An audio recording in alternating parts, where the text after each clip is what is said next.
परम मंगलमय परात्पर अखिलेश्वर भगवान चिन्मूर्ति चिदानंद सच्चिदानंद श्री राधा रमण बाधा हरण अखंड कोटि ब्रह्मांड नायक भगवान श्री गोविंद के दिव्य वांग्मय वपुः श्रीमद् भागवत महापुराण के पावन चरणों में प्रणाम करते हुए मेरे आराध्य श्री बालकृष्ण लाल के पावन चरणों में प्रणाम करते हुए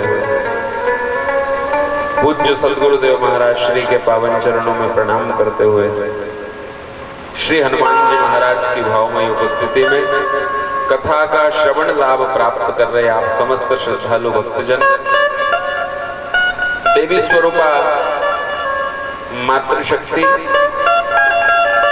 दूर दराज से पधारे आप सभी अतिथि, मंचस्थ विराजित विद्वत वरेण्य महानुभाव, संगीतज्ञ, प्रत्यक्ष अप्रत्यक्ष रूप से इस कथा का श्रवण लाभ प्राप्त कर रहे आप सभी परमात्मा के परम भक्त,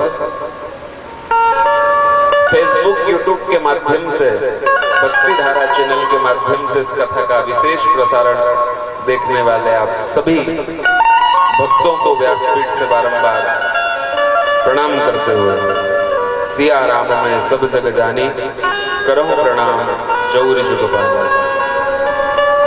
आइए कथा के मंगलमय भाव में आप हम सब लोग प्रवेश करें। उसके पूर्व बड़े भाव से बड़ी श्रद्धा के साथ भगवान नाम संकीर्तन करेंगे, जिससे हमारा मन हमारी वाणी पवित्र हो। तत्पश्चात कथा में आप हम सब लोग प्रवेश करेंगे। बोलो वृंदावन बिहारी लाल की जय। मुझे दो दर्शन हे गिरधारी रे,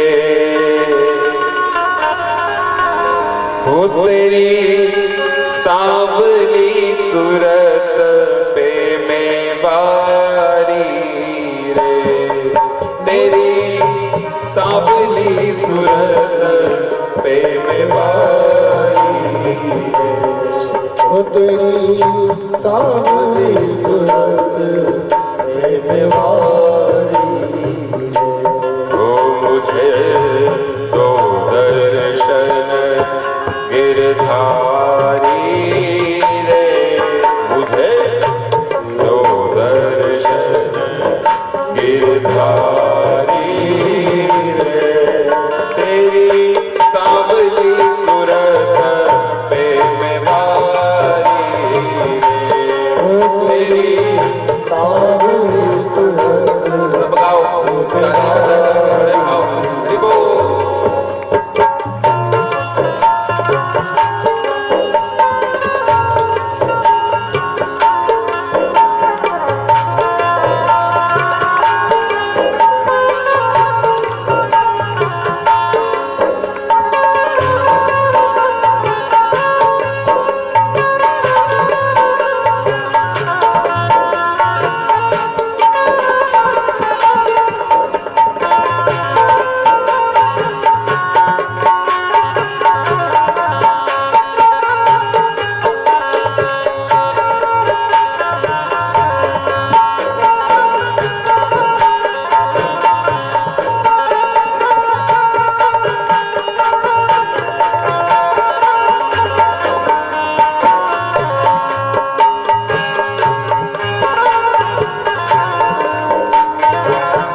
मधुर मधुर स्वर वेणु बजावे, यमुना तट हरि धेनु चरावे, मधुर मधुर स्वर वेणु सब गाए, यमुना तट हरि धेनु चरावे, मधुर मधुर स्वर वेणु बजावे, यमुना तट हरि धेनु चरावे, मधुर मधुर स्वर वेणु बजावे। ओ तेरे कांधे कमलिया काली रे, तेरे कांधे कमलिया काली रे, ओ तेरे कांधे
वृंदावन में रास रचावे, गोप गोपिका संग में नचावे।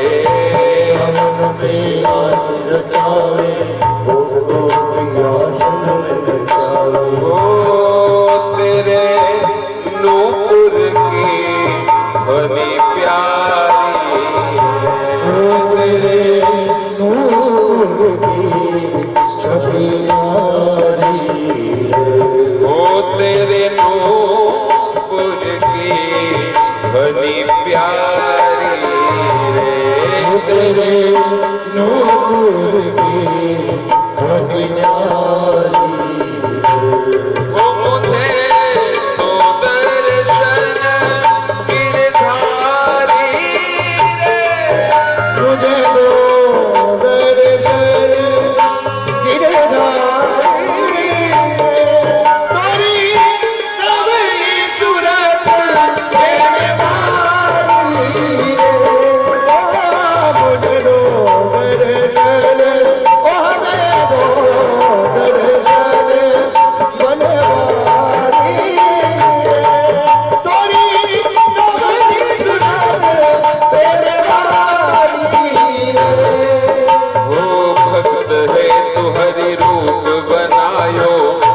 कन्हैया मेरे घर आयो, भक्त है तो हरि रूप बनायो, मेरो कन्हैया भक्त है तो हरि रूप बनायो, मेरो कन्हैया मेरे घर आयो, तो हरि रूप बनायो, मेरो कन्हैया मेरे घर आयो। तेरे चरण कमल बलिहारी रे, तेरे चरण कमल बलिहारी रे, ओ तेरे चरण कमल बलिहारी रे, तेरे चरण कमल बलिहारी। ओ मुझे तो दर्शन गिरधारी,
कलकल निनादिनी माँ गंगा के पावन तट पर विरक्त शिरोमणि परम भागवत भगवान शुकदेव राजा परीक्षित को कथा सुना रहे हैं। ग्राम बूरठ की पवित्र धरा में बारवाल परिवार द्वारा आयोजित श्रीमद् भागवत महापुराण के 7वें दिवस में आप सबका स्वागत है। आइए कथा के सत्र को प्रणाम करते हुए हम लोग कथा में प्रवेश करें। बड़े भाग्य से आपको और हमको ऐसी पवित्र गाथा का श्रवण लाभ प्राप्त करने को मिल रहा है। इसमें प्रतिदिन आप हम सब लोग गोते लगा रहे हैं। ये वो अमृत वर्षा है महाराज, कथामृत है, सुधामृत से कई गुना ज्यादा जिसकी श्रेष्ठता है वो कथामृत। कल आपने कथा में श्रवण किया भगवान श्री कृष्ण और रुक्मिणी का वेदोक्त रीति से पाणिग्रहण संस्कार संपन्न हुआ। शिशुपाल आदि सब देखते रह गए और भगवान श्री कृष्ण ने जिस प्रकार से एक सिंह अपना शिकार बहुत ज्यादा भीड़ के बीच से अपना शिकार लेकर के भाग जाता है, उसी प्रकार से इन सारे सियारों की भीड़ दंतवक्त शिशुपाल आदि सियारों के बीच से मेरे सिंह पुरुषोत्तम भगवान श्री कृष्ण ने अपनी राधा रानी स्वरूपा श्री रुक्मिणी का हरण करके और चले गए द्वारिका। वहां भगवान का वेदोक्त रीति से पाणी ग्रहण संस्कार हुआ। एक राधा की छवि भी रुक्मिणी में दिखती है महाराज।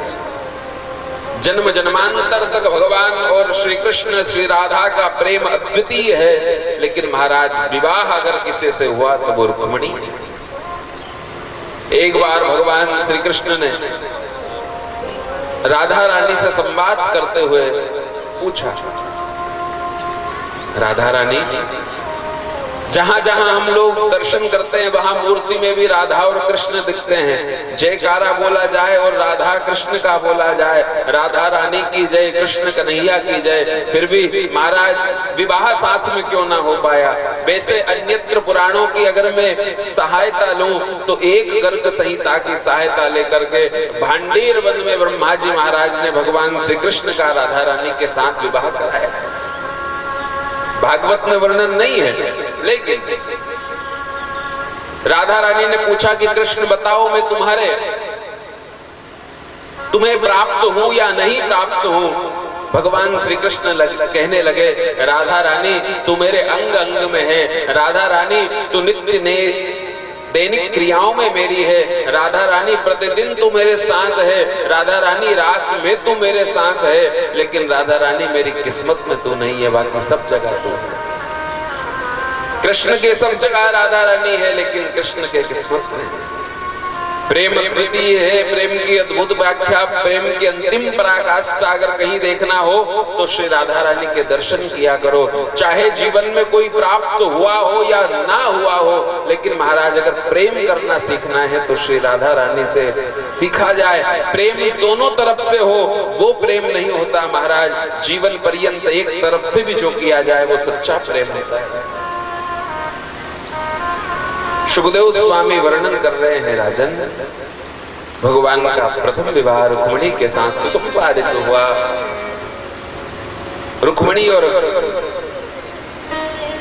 कृष्ण के यहाँ एक पुत्र ने जन्म लिया।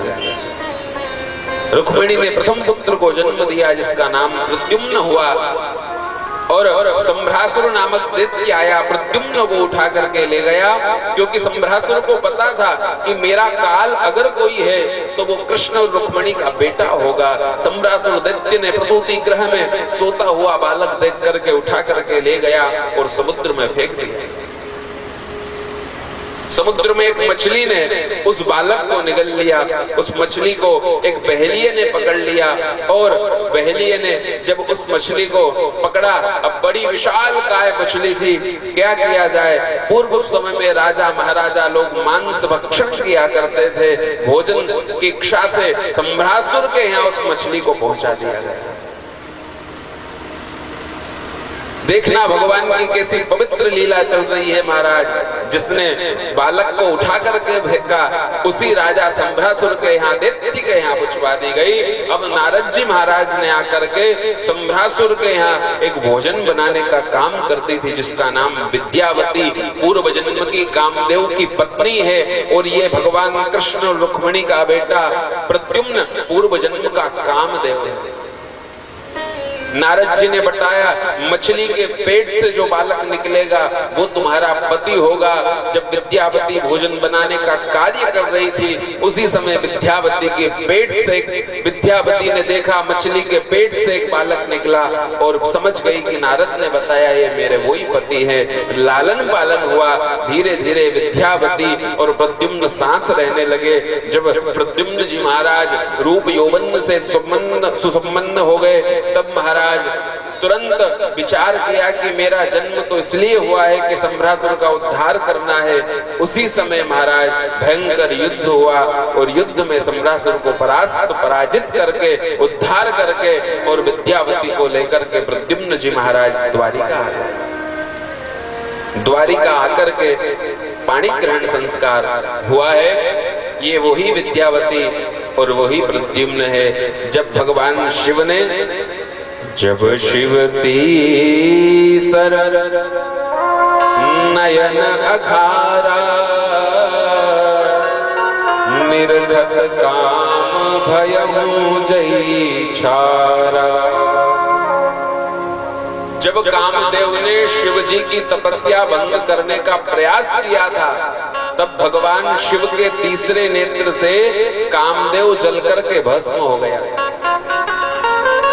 कामदेव की पत्नी रति ने प्रार्थना की, बोले महाराज आपने मेरे पति को मार दिया, अब मैं किसके सहारे अपना जीवन यापन करूंगी। तब भगवान शिव ने आशीर्वाद दिया था, जब यदुवंश कृष्ण अवतारा, हो यही हरण महाबली भारा। जब यदुवंश कृष्ण अवतारा, हो यही हरण महाबली भारा।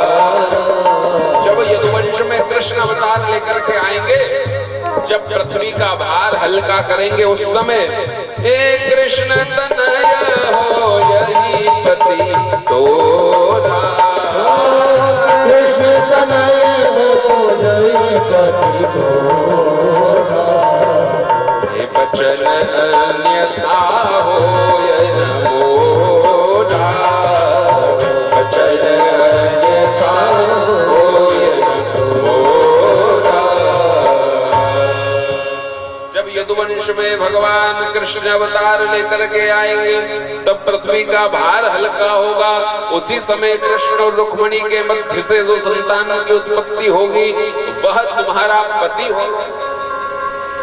आज विद्यावती को अपना पति मिला और आगे वर्णन आया भगवान का दूसरा विवाह जाम्बती के साथ हुआ। बड़ी लंबी कथा है महाराज, लेकिन पहले ही आप हम सब लोग बहुत लेट हो गए हैं। जब कथा पूर्ण होनी थी तब कथा प्रारंभ हुई महाराज।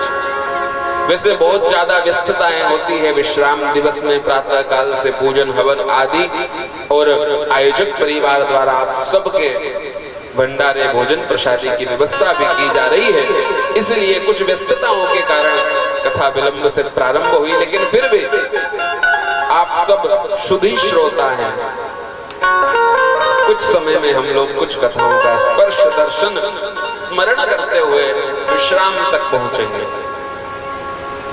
जाम्बवती के साथ दूसरा विवाह संपन्न हुआ। एक बार सत्राजित ने भगवान के ऊपर आरोप लगा दिया, कलंक लगा दिया। सीधी भाषा में, मैं सरल भाषा में कह दूं, कलंक लगा दिया। महाराज संसार का लगा हुआ दाग धुल सकता है, लेकिन किसी ने कलंक लगा दिया तो महाराज उससे धोना बड़ा कठिन होता है। मेली चादर ओढ़ के कैसे द्वार तिहारे जा, हे पावन परमेश्वर में तो मन ही मन शर्माऊं।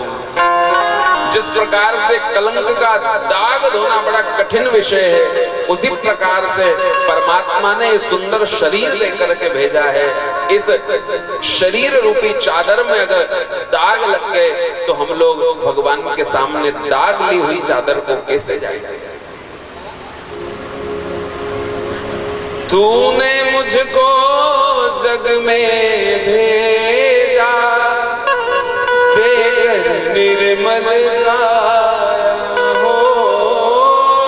तूने मुझको जग में भेजा, तेरे निर्मल काया। आकर के संसार में मैंने इसमें दाग लगाया हो। आकर के संसार में मैंने दाग लगा, जन्म जन्म की मेरी चादर, जन्म जन्म की मेरी चादर, कैसे दाग छुड़ाऊं।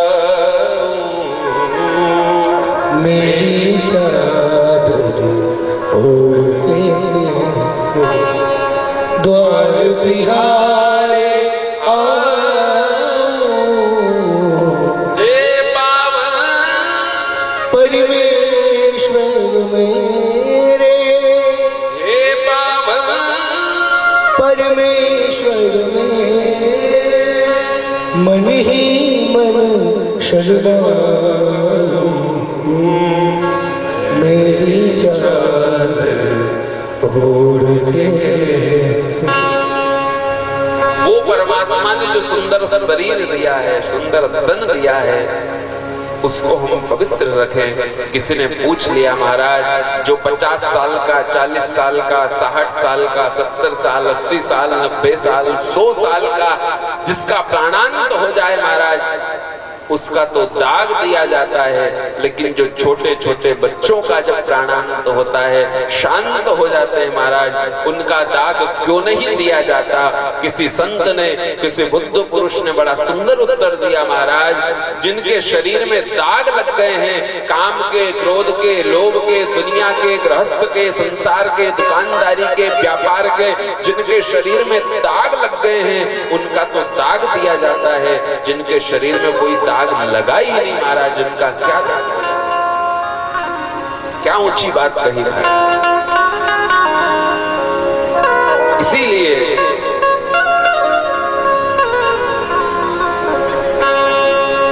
कौन अग्नि से तेज है, कौन पाप से, कौन भूमि से भारी, विचार करना महाराज।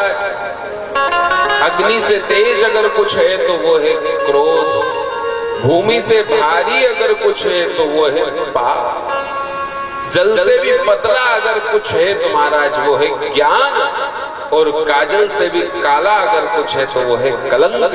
अब इसे कैसे छुड़ाया जाए? विचार किया, मणि का आरोप लगा दिया, बिन सोचे बिन विचारे भगवान के ऊपर। अब भगवान उस कलंक को दूर करने के लिए भ्रमण करने वन प्रदेश में गए। वहां घोड़ा मरा हुआ पड़ा था, सत्राजित का भाई मरा हुआ पड़ा था, सिंह के पैर थे, आगे भालू के पदचिन्हों का स्मरण करते हुए आगे चले। जो गुफा के अंदर गए थे, वहां जामवंत जी महाराज से भयंकर युद्ध हुआ। युद्ध में जामवंत जी महाराज जब परास्त होने लगे, समझ गए मुझे परास्त करने वाला और कोई नहीं, मेरा राम ही हो सकता है। पूछ लिया, तुम कौन हो? कृष्ण कहने लगे, अरे मैं वही राम हूँ, तेरी तपस्या में नींद लग गई थी, जब तक रामा अवतार पूर्ण हो गया और अब मैं कृष्ण अवतार लेकर के आया हूँ। प्रभु मुझे तो वो राम के दर्शन करना है जो राम हाथ में धनुष रखते हैं। उसी समय भगवान श्री कृष्ण ने कित मुरली कित चंद्रिका कित गोपियन के साथ अपने जन के कारणे श्री कृष्ण भय रघुनाथ, श्री कृष्ण रघुनाथ बने, दर्शन दिए। एक बेटी थी, बेटी को कृष्ण को सौंप दिया, दहेज के रूप में मणि दे दी। और जामवती अब महाराज भालू की बेटी है। अब भालू की बेटी तो भालू जैसी होगी महाराज, कृष्ण कितने सुंदर है, और ऐसी से विवाह हो गया। अब कृष्ण ने कहा कि अब इसका क्या करूंगा? इससे कहा तू बहुत ज्यादा घूंघट करके रखना, मुझे कुछ अकल भिड़ानी पड़ेगी जब तुझे सुंदर बनवा दूंगा। जामवती को एक ब्यूटी पार्लर में ले गए महाराज। ब्यूटी पार्लर से बाहर निकली तो भी वो भालू की बेटी थी महाराज, कैसे सुंदर बने। उन्होंने कहा मुझे कुछ युक्ति बढ़ाना पड़ेगी, बहुत ज्यादा घूंघट करके जामवती को घर लेकर के गए। रुक्मणी ने पूछ लिया, अरे महाराज ये साथ में कौन को लाए हो?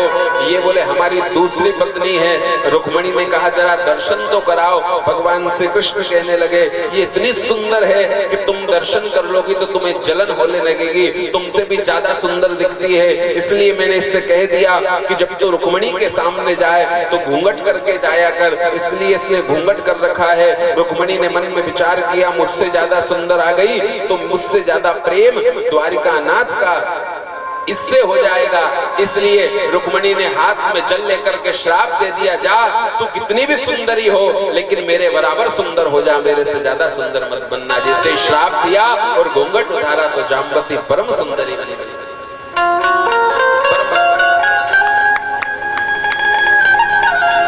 सत्राजित ने आरोप लगाया था, मणि ले जा करके भगवान ने सत्राजित को दी। सत्राजित बड़ा मनी मन सोचने लगा कि मैंने भगवान का अपमान किया, अब क्या करूं? बोले इनसे कोई रिश्ता जोड़ लिया जाए। भगवान ने मणि सत्राजित को दी। सत्राजित ने रिश्ता जोड़ने के हिसाब से अपनी बेटी सत्यभामा को भगवान को सुपुर्द किया और दहेज में मणि दे दी। भगवान का तीसरा विवाह सत्यभामा के साथ। भगवान का चौथा विवाह यमुना स्वरूपिणी कालिंदी के साथ हुआ। भगवान का पांचवा विवाह मित्रवृंदा के साथ हुआ। भगवान का छठा विवाह नागनजती के साथ हुआ। भगवान का सातवां विवाह भद्रा के साथ हुआ।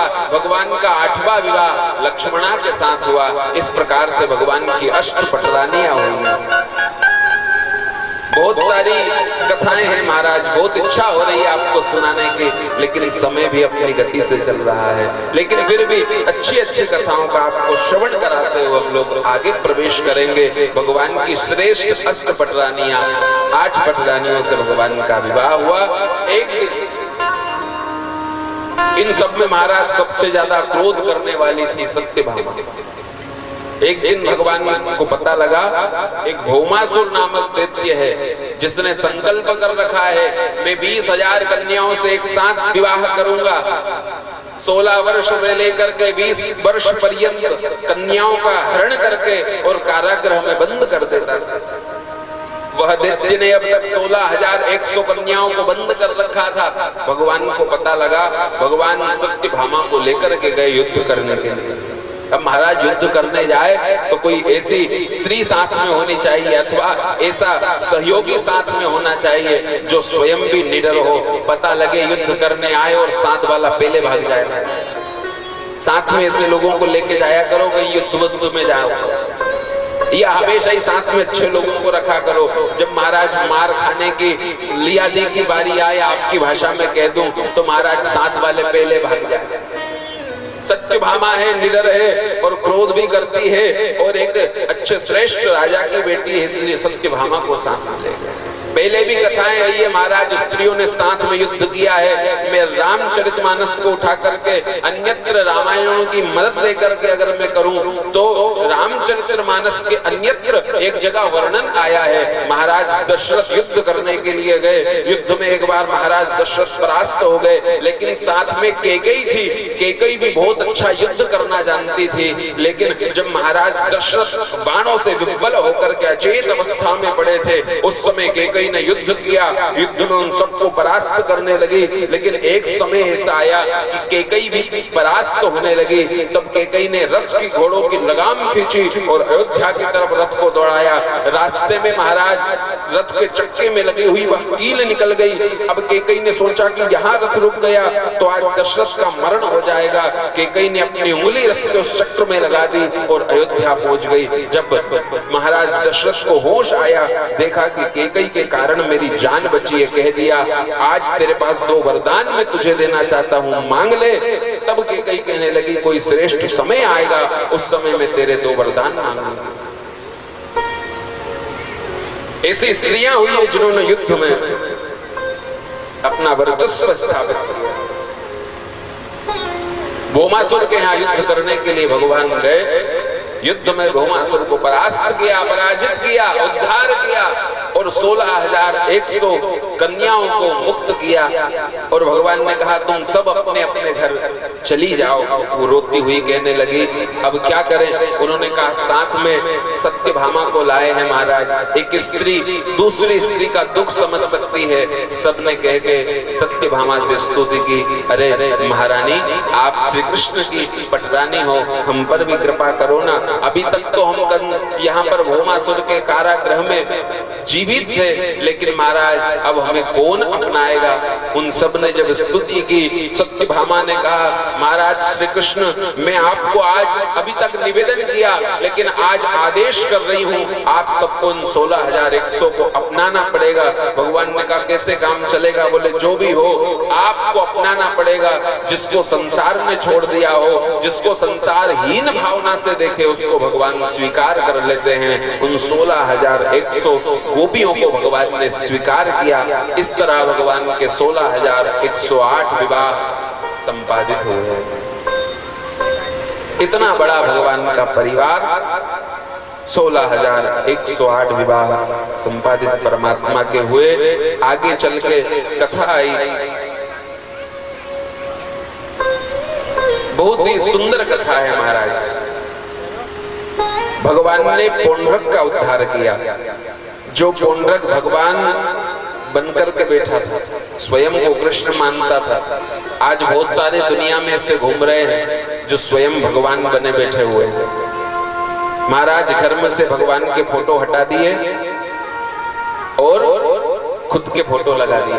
गुरु का फोटो लगाना गलत बात नहीं है, लगाना चाहिए, लेकिन भगवान का दर्जा भगवान को होना चाहिए, संत गुरु का दर्जा संत गुरुओं को होना चाहिए। जहां केवल अपने फोटो पूजन करा करके भगवान के फोटो हटा दिए गए महाराज, मैं उन लोगों की बात कर रहा हूं। किसी की गुरु भक्ति को ठेस पहुंचाने वाली बात नहीं कर रहा हूं, मैं सावधान कर रहा हूं उन लोगों को महाराज जो भगवान से विमुख कर दे, भगवान की पूजा से, भगवान की कथा से, अपने माता पिता से दूर कर दे। उस धर्म को आप कभी स्वीकार मत करना। आप जब भी स्वीकार करें तो कोई ऐसे गुरु को स्वीकार करना जो खुद भगवान से जुड़ा हो और आपको भी भगवान से जोड़ दे। गुरु इसीलिए होता है कि भगवान से मिला दे। भगवान की सत्ता राम कृष्ण के देश में आप हम लोग पैदा हुए हैं। आज बहुत सारे ऐसे लोगों ने अपने अपनी संस्था, अपने अपने मत बना लिए महाराज, जो भगवान से, हमारे धर्म से हमको विमुख कर रहे हैं और जो भगवान का नहीं हुआ महाराज। आजकल इन दिनों एक नारा चल रहा है, जो नहीं श्री राम का वो नहीं किसी काम का। जो भगवान का नहीं है महाराज, वो आपका हमारा कब हो सकता है? विचार करना, हमारा कोई व्यक्ति कब हो पाएगा? जिसने जन्म दिया, जो अपने माँ बाप का नहीं हुआ, वो हमारा क्या हो पाएगा? जिसने अपना सब कुछ छोड़ करके अपने घर दूसरे घर आई महाराज, जो अपनी पत्नी का नहीं हुआ महाराज, वो आपका और हमारा क्या होगा? जो अपने परिवार का नहीं हुआ, वो आपका और हमारा क्या होगा? जो शिष्य अपने गुरु का नहीं हुआ, वो आपका और हमारा क्या होगा? जो माता पिता का नहीं हुआ, गुरु का नहीं हुआ, परिवार का नहीं हुआ महाराज, फिर वो आपका हमारा तो हो ही नहीं सकता। और जो आपका हमारा नहीं हो सकता, फिर वो भगवान का तो कभी हो ही नहीं सकता। इसलिए सावधान।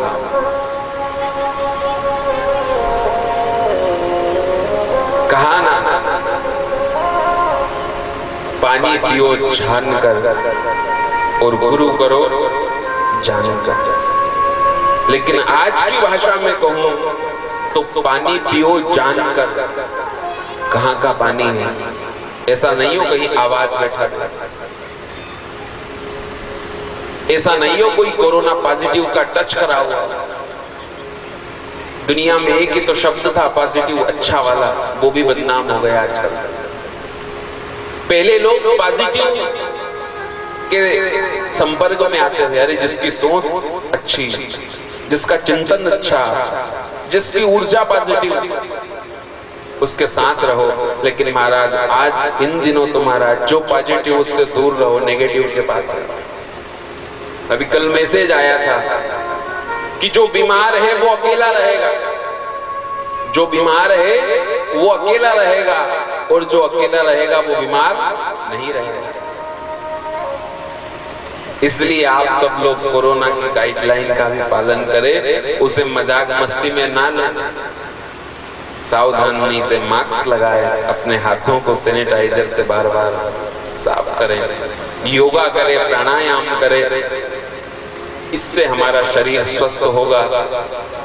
बड़े बड़े महारथी जिनको ये अभिमान था, वो सब महाराज चले गए। और नित्य खबर आ रही है, और इंदौर से बहुत सारे डॉक्टर लोग मुझसे जुड़े, मेरी एक इन दिनों बात हो रही है, वो लोग कह रहे हैं हमारे बीच में भी डॉक्टर साहब इंदौर से आए हैं, विशेष हॉस्पिटल से, इनसे भी चर्चा हुई। उन्होंने कहा महाराज पूरा फुल जा रहा है इंदौर, बेड की भी कोई व्यवस्था नहीं है, इसलिए है ना, ये भी काम नहीं आएंगे वहां की जगह, वहां पहले ही फुल है, नहीं तो तुमको फोन लगाओ, नहीं हमको तो कराओ। इसलिए वहां सब फुल हो रहा है। इसलिए अपने घर में स्वस्थ रहें, मस्त रहें और भगवान का भजन करते रहें। आगे वर्णन आया, परमात्मा ने पौंड्रक का उद्धार किया। युधिष्ठिर से राजसु यज्ञ संपन्न कराया। प्रथम पूजा की बारी आई, सबने कहा कृष्ण की प्रथम पूजा की जाए, लेकिन शिशुपाल भगवान को अपशब्द कहने लगा। शिशुपाल की मैया से भगवान ने कहा था, एक दिन शिशुपाल की मैया ने कहा था, कन्हैया एक वरदान दे दो। बोले क्या? कि मेरे पुत्र को तुम कभी नहीं मारोगे। मैया ये तो नहीं दे सकता, लेकिन एक वरदान दे दूं, ये मुझे 100 गाली देगा तो भी मैं इसको नहीं मारूंगा। मैया ने सोचा कि जो 100 गाली के बाद भी नहीं मारेगा तो फिर वो क्या मारेगा। 100 गाली तक तो क्षमा थी, आज महाराज शिशुपाल ने हद कर दी। 99 तक तो खूब भगवान ने सुनी और 100 तक सुनी, और 100 से जैसे ही 101 हुई, तुरंत भगवान ने सुदर्शन को आदेश दिया, शिशुपाल का उद्धार कराया। भगवान का प्रथम पूजन हुआ। यज्ञ में किसी ने कहा कि मैं आगंतुक अतिथियों का सत्कार करूंगा, किसी ने कहा मैं भोजन बनवाऊंगा, किसी ने कहा मैं यज्ञशाला की व्यवस्था देखूंगा, किसी ने कहा मैं ब्राह्मणों का सम्मान करूंगा। सबके पास अपने अपने काम बांटे गए थे। उसी बीच भगवान श्री कृष्ण से पूछा गया, प्रभु आप क्या करोगे?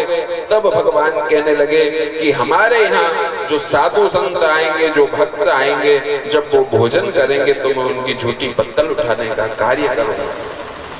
भगवान ने झूठी पत्तलों को उठाया है। आप भी जब कभी कथा श्रवण करने जाओ, कोई मंदिर में जाओ, कोई आश्रम में जाओ, कोई तीर्थ में जाओ, किसी ब्राह्मण के घर जाओ, तो वो अभिमान लेकर के मत जाना कि हम इतने बड़े घर से हैं। जब भी आप कोई भंडारे मंदिर में जाओ तो वहां झाड़ू लेकर के और सेवा करना प्रारंभ कर देना। मंदिर में कोई सेवा दिखे तो वो सेवा करना प्रारंभ कर देना।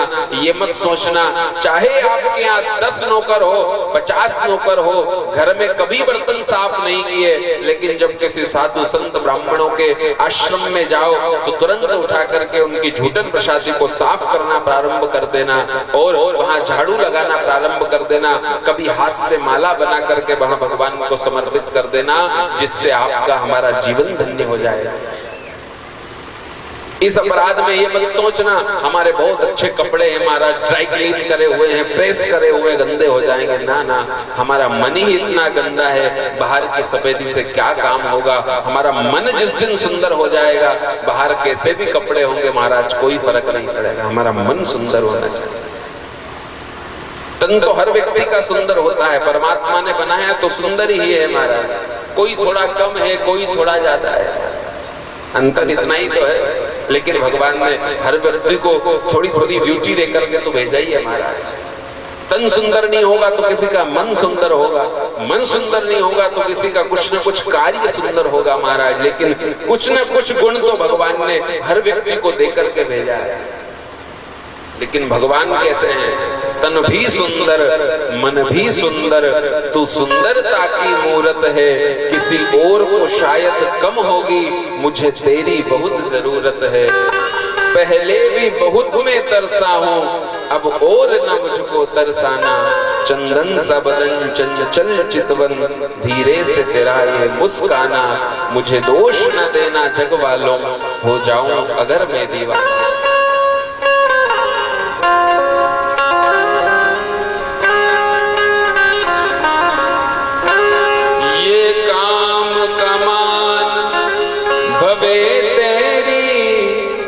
अखियों के इशारे अजरारे,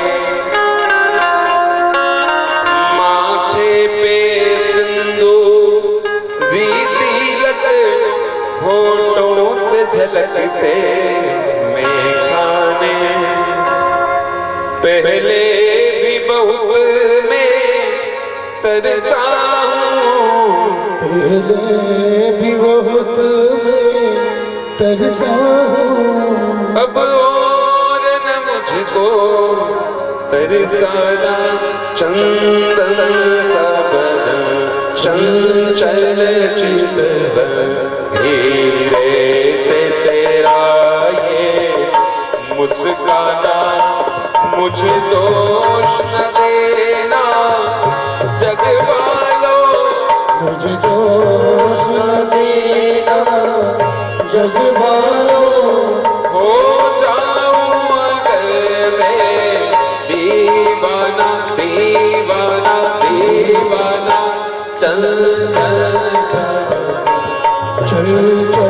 चितवन धीरे से तेरा ये। फिल्में गीते महाराज, लेकिन एक शब्द बड़े सुंदर है, बड़े श्रेष्ठ। तन भी सुंदर मन भी सुंदर, तू सुंदरता की मूरत है। तन भी सुंदर मन भी सुंदर, तू सुंदरता की मूरत है। किसी और को शायद कम होगी, मुझे तेरी बहुत जरूरत है। किसी और को शायद कम होगी, मुझे तेरी बहुत जरूरत है।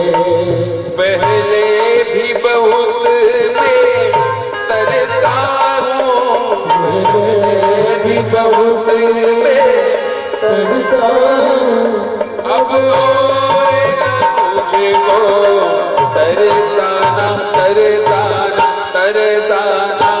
चल चल चल चल चितवन धीरे से तेरा ये मुस्काना। मुझे दोष न देना जग वालों, दोष न देना जग वालों, हो जाओ कहीं दीवाना दीवाना दीवाना।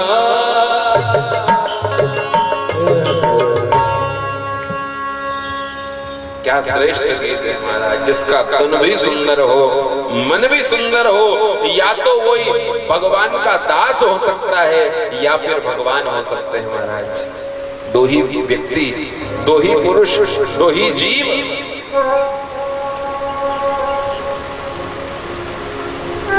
परीक्षित कहने लगा, प्रभु बहुत कथा आपने सुनाई, लेकिन अब कोई मीठी सी कथा आप सुना दो जिससे मन को और अच्छा लगे। तब सुखदेव स्वामी कहते हैं, राजन, जिसकी मित्रता, जिससे भेंट अवंतिका में हुई थी, ऐसे ब्राह्मण बालक सुदामा का चरित्र तुझे सुना रहा हूँ, जिसका प्रेम कृष्ण से इतना हो गया, जीवन पर्यंत श्री कृष्ण शरणम मम, श्री कृष्ण शरणम मम कहते कहते गुजार दिया। एक कृष्ण एक सुदामा, दोनों एक ही आश्रम में पढ़े, एक ही गुरु के शिष्य थे, लेकिन महाराज एक गरीबी का आधिपत्य साम्राज्य जिसके पास है, दूसरा ऐश्वर्य का साम्राज्य जिसके पास है, दोनों का जीवन अलग अलग ढंग से व्यतीत हुआ। 5 घर भिक्षा मांग करके लाना, अपना जीवन यापन करना, 2 बच्चे, पत्नी, परिवार का भरण पोषण करना। लेकिन सुदामा बड़ा शांत और भगवान का प्रेमी जीव। पत्नी की थोड़ी सी श्रेष्ठ सलाह, आप भगवान से मिलने जाओ। महाराज, धर्म पत्नी होनी ही ऐसी चाहिए जो भगवान को, अपने पति को भगवान के प्रति प्रेरित करे, धर्म के प्रति प्रेरित करे। मित्र भी ऐसे होने चाहिए जो हमें धर्म के प्रति प्रेरित करे। हमारी संगति भी ऐसी होनी चाहिए जो हमें अच्छे कर्म की तरफ अग्रसर करे महाराज। लेकिन आजकल कुछ लोग तो ऐसे होते महाराज, पूछे कोई, अरे भैया मैं भागवत कराना चाह रहा हूँ, तो महाराज वो कहेगा, कहाँ महाराज इतने पैसे खर्च करेगा, 7 दिन परेशान हो जाएगा, लोग आएंगे उनको कौन झेलेगा, प्रसाद कौन बांटेगा। महाराज इतना ज्ञान दे देंगे कि पूछो। कोई कहे मैं मंदिर बनवाने जा रहा हूँ, अरे कहाँ परेशान होगा, पैसा बैंक में डाल दे ब्याज आएगा, कहाँ मंदिर के चक्कर में पड़ रहा। धर्म करते हुए को खुद नहीं कर रहे हैं, दूसरे को भी रोक रहे हैं महाराज। ऐसा कभी मत करना। इसलिए अपनी सोसाइटी ऐसी बनाना, अपना फ्रेंड सर्कल ऐसा बनाना, अपनी फैमिली ऐसी बनाना महाराज जो कि हमें धर्म के प्रति, भगवान के प्रति प्रेरित करे। पत्नी ने कहा, आप भगवान से मिलने जाओ। और सुदामा जी महाराज भगवान से मिलने के लिए द्वारिका पधारे।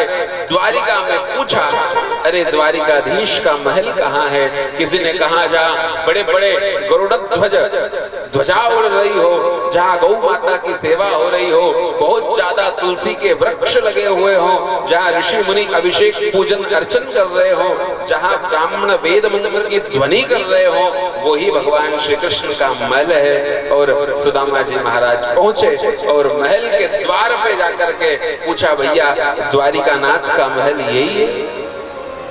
हाँ, द्वारिकानाथ का महल यही है। आप कौन हो, कहाँ से आए हो? सुदामा ने पूरी बात बताई और कहा, द्वारपालों ने आप बैठिए, उच्च आसन पर आप लोग विराजमान हो जाए। ये बिल्कुल गलत है जो लोग ये कहते हैं कि धक्का मार के बाहर कर दिया। अरे भाई, राजा श्री कृष्ण है और राजा श्री कृष्ण ने अपने सेवकों को, अपने सेवादारों को, सबको कह रखा है कि जब द्वार पे कोई ब्राह्मण आए, साधु संत आए, भिक्षुक आए, तो उसका सम्मान करना। भगवान के सेवादार ऐसे नहीं हो सकते महाराज कि किसी को धक्का मार के बाहर कर। धक्का मार के बाहर नहीं किया। और सुदामा महाराज गरीब है लेकिन दरिद्र नहीं है।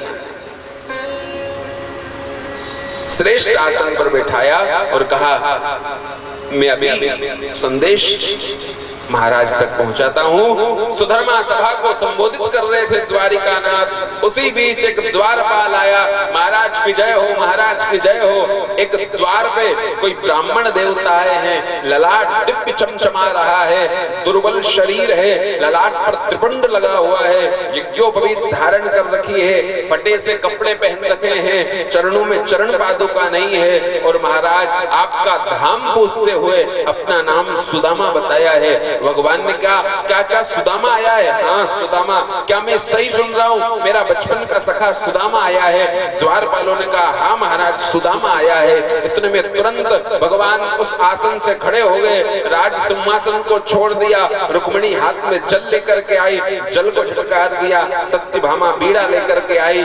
परमात्मा ने पान के बीड़े को दूर फेंका, ना पीताम्बर का ध्यान है, चरण पादुका पहनना भूल गए, पेड़ियों से कूदते हुए दौड़ते हुए गए और द्वार पर बैठे सुदामा को अपने गले से लगा लिया।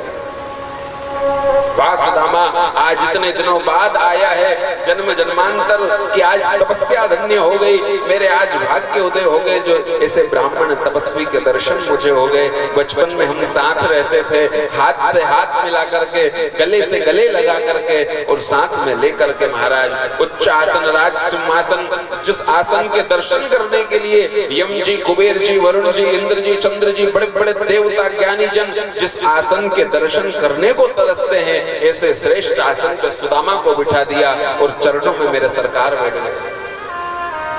तुरंत रुक्मिणी को आदेश दिया, रुक्मिणी जाओ थोड़ा गर्म पानी लेकर के आओ, सुदामा के चरण धुलाना है।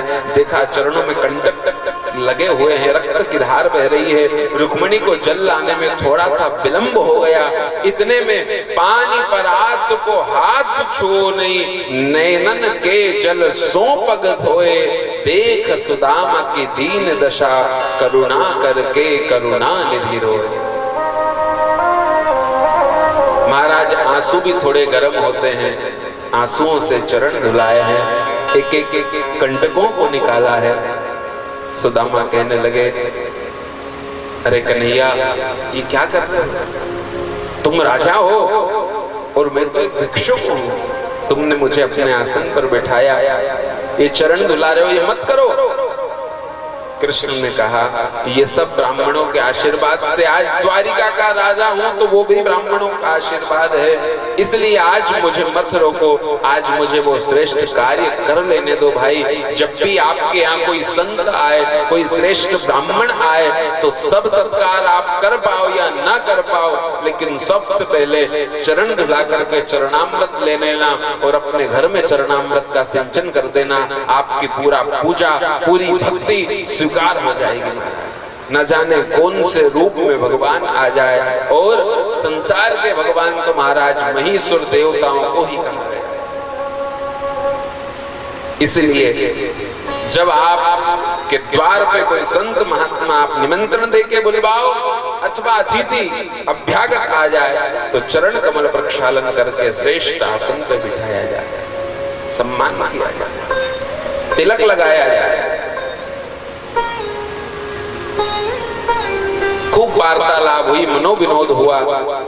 और अब पूछा भगवान श्री कृष्ण ने, कैसे हो सखा, बहुत दिनों बाद आज मिलन हुआ है, ये बताओ तुम अभी कहाँ रहते हो, परिवार में कौन कौन है? अब महाराज सुदामा जी महाराज कह रहे हैं, मेरे परिवार में बच्चे हैं, माता पिता का स्वर्गवास हो गया और पत्नी है।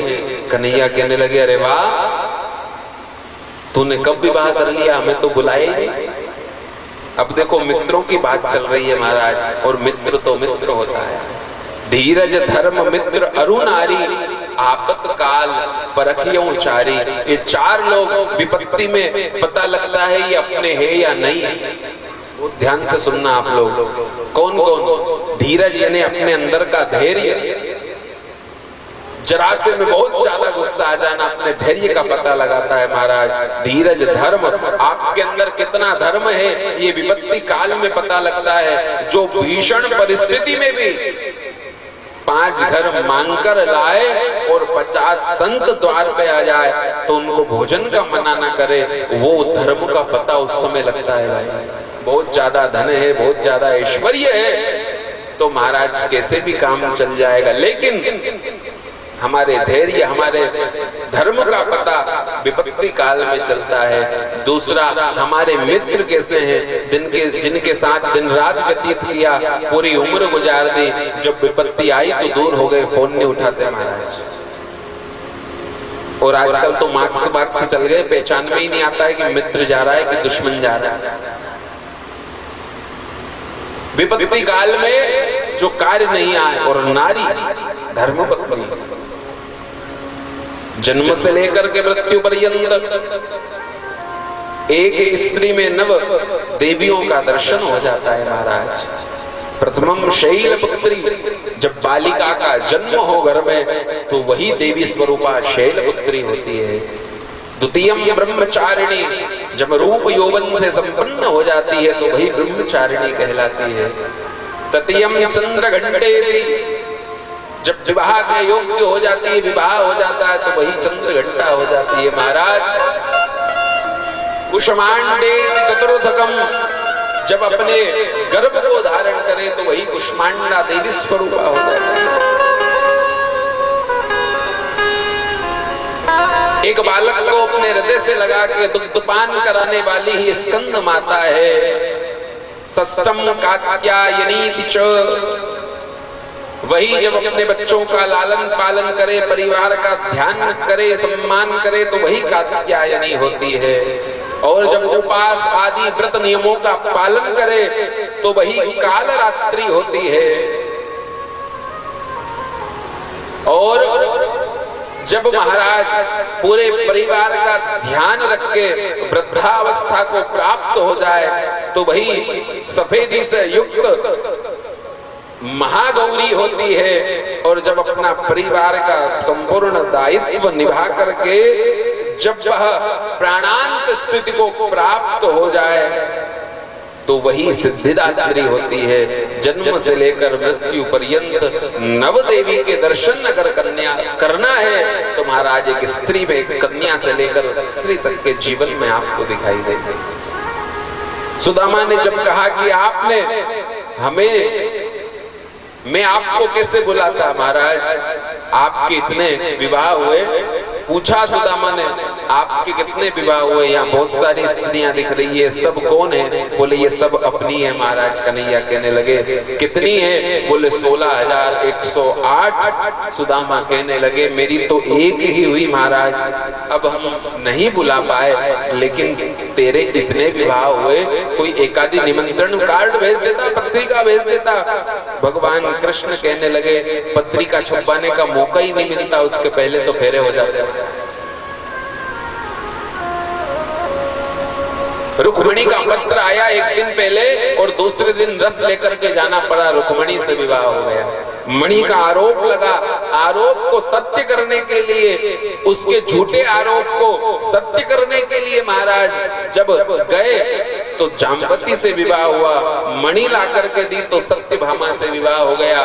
और भौमासुर का उद्धार किया तो 16,100 से विवाह हो गया। कब तो पत्रिका छपती और कब बढ़ती महाराज। इस प्रकार का मनोविनोद।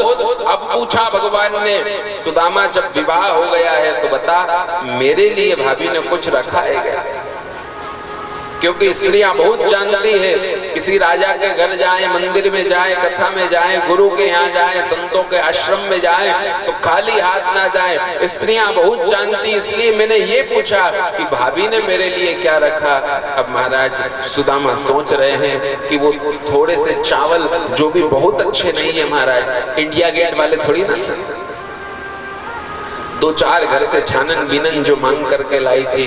अब महाराज वो चावल बड़ी बड़ी रानियों के बीच में मैं इसको कैसे दूं? फिर भी विचार किया कि अब मुझे शर्म आएगी ये चावल देने में। इतने में महाराज भगवान ने देखा कि सुदामा कुछ छुपाने की कोशिश कर रहा है। हाथ के बगल में तांडुल की पोटली छिपी हुई थी। तुरंत श्री कृष्ण ने हाथ बढ़ाया और वह पोटली निकाली, उसको खोली गई महाराज। एक ग्रास खाया, एक लोक की संपदा दे दी। दूसरा ग्रास भगवान ने भोग लगाया, 2 लोक की संपदा दे दी। तीसरा ग्रास परमात्मा खाने जा रहे थे, उसके पूर्व में रुक्मिणी सत्यभामा आदि ने आकर के हाथ पकड़ लिया, ये तीसरा ग्रास मत खा लेना, नहीं तो वो कृष्ण हो जाएगा और तुम सुदामा हो जाएगा। इसको तो पूरे भंडारे प्रसाद में मिलाया जाए, सबको बांटा जाएगा। अपूर्व दिव्य भाव से सबको प्रसाद मिला। बहुत दिनों तक भगवान वहां रुके। सुदामा कृष्ण दोनों साथ बहुत दिनों तक खूब स्वागत किया, अच्छे सुंदर वस्त्र पहनाए, 56 भोग लगवाया, अच्छे डंडक के गद्दे में ऐसे रूम में सुदामा को सुलाया, झूले में झुलाया, हीरे जवाहरात से जड़े हुए वस्त्र पहनाए। और अब जब जाने की बारी आई तो कृष्ण ने कह दिया, अरे रुक्मिणी, जो सुदामा वस्त्र पहन करके आया था वो सब वस्त्र लेकर के आओ। भगवान ने महाराज जो हीरे जवाहरात से जड़े हुए वस्त्र पहने थे वो सब निकला लिए। कन्हैया ने जब पूरे वस्त्र निकला लिए और पुराने वस्त्र वापस दे दिए, सुदामा कहने लगा, अरे महाराज तू कह देता कि मुझे यही वस्त्र पहन के जाना है तो कम से कम में धोखे तो डाल देता, तूने तो सब निकला ली और अब वापस ये पहन के। पर महाराज मित्र है, क्या कह सकते हैं। और अब महाराज भगवान की लीला अलौकिक, पूरे वस्त्र भाई जो पहन करके आया था, फटी हुई धोती, चरणों में चरण पादुका नहीं, और सुदामा वापस जाने लगे। जैसे ही द्वारिका के द्वार के बाहर निकले, पूरी द्वारिका सुदामा के चरणों में गिर गई। पूछा, अरे भैया ये क्या हो रहा है? द्वारिका वासियों ने कहा, आज के पहले बहुत सारे महात्मा आए, संत आए, ब्राह्मण आए, लेकिन महाराज आते थे अकेले और ट्रकों में सामान भर के ले जाते थे। पहली बार कोई ऐसा त्यागी व्यक्ति आया है जो जिस कपड़े में आया था उसी कपड़े में जा रहा है। पहली बार कोई ऐसा है। महाराज अगर भगवान कुछ दे देते तो जो यश सुदामा को मिला वो नहीं मिल पाता, इसीलिए भगवान ने कुछ दिया नहीं। और अब सुदामा जी महाराज चले हैं अपने नगर की ओर। चारों तरफ देखा, नजर गई Sudama college, Sudama university, Sudama lodge, Sudama stadium, Sudama hospital, चारों तरफ देखा सुदामा ही सुदामा। सोचने लगे कोई मेरे नाम का व्यक्ति होगा, कोई राजा होगा। एक भैया से पूछा, अरे भैया ये सुदामा कौन है? उन्होंने कहा, खबरदार जो सुदामा नाम लिया ऐसा बोलो, महाराजा धीराजा महाराज सुदामा। अब महाराज सुदामा तो अचंभित रह गया, लेकिन खुशी हुई, चलो मेरे नाम के व्यक्ति कम से कम यहाँ राज्य कर रहा है। अरे भैया मैं कहाँ आ गया? आगे गया, उन गलियों को याद करते हुए अपने घर के पास पहुंचा। देखा तो बहुत बड़ी मल्टी बनी हुई थी, उसमें लिखा था सुदामा भवन। ओ महाराज कहने लगा, कृष्ण से मिलने गया, मेरे प्लाट पे भी किसी ने अतिक्रमण कर लिया महाराज। कुछ दिया तो नहीं कृष्ण ने और मेरा प्लाट लग चला गया। बाहर ही बैठ गया महाराज। इतने में नजर पड़ गई सुशीला की। अरे महाराज, अरे प्राणनाथ वहां कहाँ बैठे हो? इधर आओ। सुशीला दिव्य श्रृंगार करके महाराज, पूरी ज्वेलरी पहन करके और अच्छी सुंदर साड़ी पहन करके आई। सुदामा चकरा गए अपनी पत्नी के पास, तो एक साड़ी थी महाराज। अरे दूर दूर रहो महाराज, देवी तुम कौन हो? सुशीला कहने लगी, जल्दी भूल गए, मैं आपके चरणों की दासी, आपकी धर्म पत्नी हूँ। ये सब ज्वेलरी, वस्त्र, आभूषण, दासी, सेवक कहाँ से लाई? मैंने क्या किया? आपके मुनिम ने ही तो ला करके दिया है महाराज। अंदर जाकर के देखा तो मारवाड़ी वेश में महाराज, पगड़ी बंधी हुई, चश्मा लगा हुआ, कान में पेन लगा हुआ और आगे डाई भी लेकर के मेरा द्वारिका नाथ बैठा हुआ था। वाह वाह, क्या मुनिमगिरी कर रहा है महाराज। पूरी व्यवस्था भगवान ने लगा दी और सुदामा को यश भी खूब दिया, धन भी खूब दिया। लेकिन सुदामा कहने लगे, प्रभु मन अब इस धन वैभव से ऊपर उठ चुका है, अब तो मन मेरा आपके चरणों में लग गया है। अब आप कृपा करो, ये सब अपने को नहीं सुहाता, अपन तो सुंदर झोपड़ी बना करके, कुटिया बना करके और आपका भजन करेंगे, बस अब तो यही सबको छोड़ करके और सुदामा भगवान के भजन करने लगे। आप और हमारा भी यही नियम होना चाहिए भाई। आज तक का सारा कार्य परमात्मा की कृपा से हुआ और सुदामा भी मानो यह कह रहे हैं, प्रभु मेरा आपकी कृपा से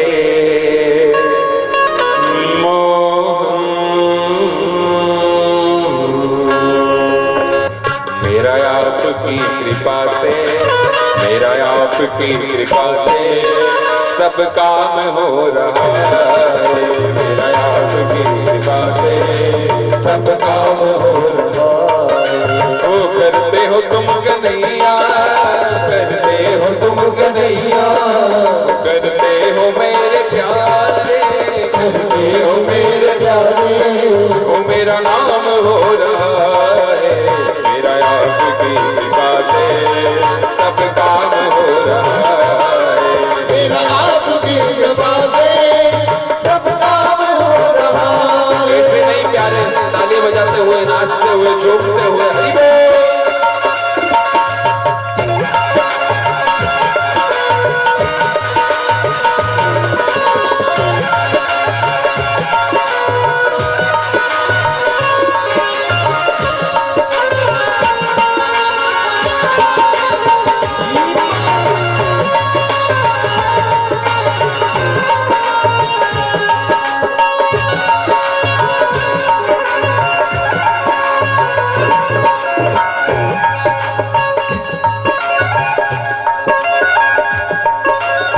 पतवार के बिना ही मेरी नाव चल रही है, पतवार के बिना ही मेरी नाव चल रही है।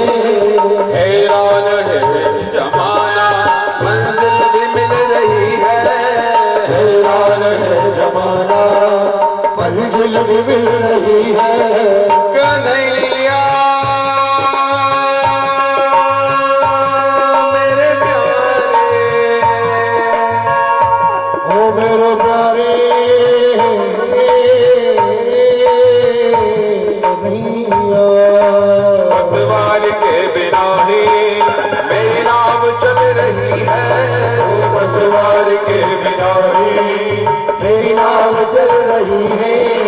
हैरान है जमा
कमी है। तुम साथ हो जो मेरे, किस चीज की कमी है? किसी चीज की हो, तुम साथ हो जो मेरे, किस चीज की कमी है। तुम साथ हो जो मेरे, किस चीज की कमी है? किसी और चीज की अब परवाह भी नहीं है। किसी और चीज की अब परवाह भी नहीं है। करते हो मेरे प्यारे प्यारे, करते हो मेरे प्यारे, मेरा नाम हो रहा है। करते हो मेरे प्यारे, मेरा नाम हो रहा है।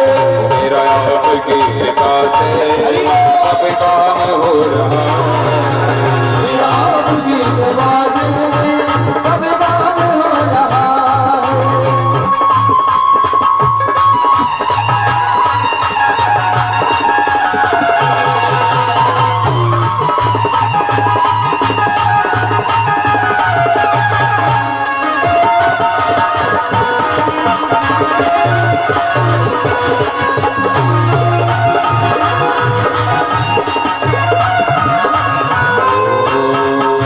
बता मेरे आज सुधा मारे, बता मेरे आज सुधा मारे, बैगड़ा दिला बता मेरे यार सुधा मारे, बैगड़ा दिला मेरा। बता मेरे आज सुधा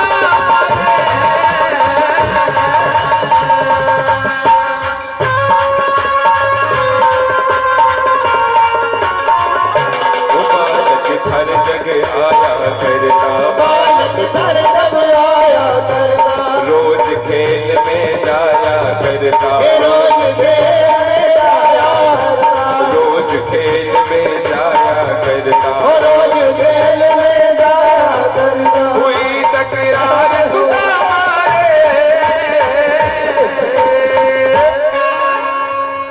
हुई तकरार सुधा मारे, बैगड़ा दिला में आया। हुई तकरार सुधा मारे, बैगड़ा दिला मेरा।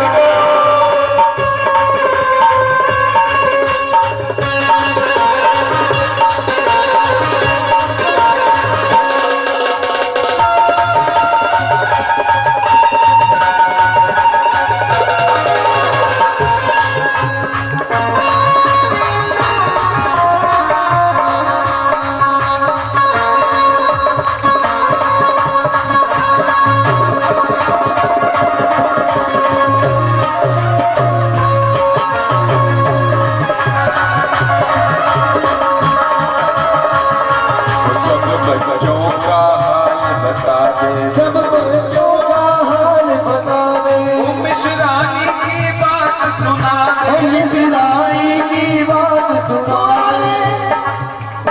सब बच्चों का हाल बता दे, बच्चों का हाल बता दे, मिश्रानी की बात सुना दे। हम बिलाई की बात सुना दे। हुई तकरार सुधा मारे, हुई तकरार सुधा मारे, बैगड़ा दिला में आया। हुई तकरार सुधा मारे, बैगड़ा दिला मेरा।